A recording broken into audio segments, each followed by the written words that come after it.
DBR Commissioner also called out yung mga influencers ata na nag-promote ng mga vape products. Guys, so just last week pala, no? Medyo late update na.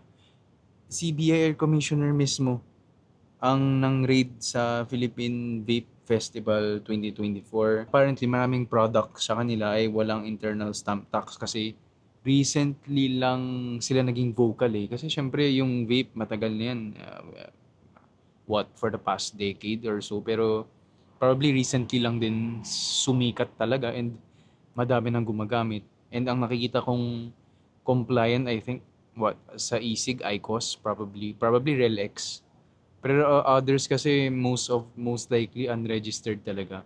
Kasi yung mga iba pinapadala lang from China tapos hanap lang sila ng mga influencers para mag-promote ng kanilang mga vape. So nasa 5,000 plus illicit vapes ang nakumpiska ng BAR. Galing ano, si BAR Commissioner yung mismong lumabas.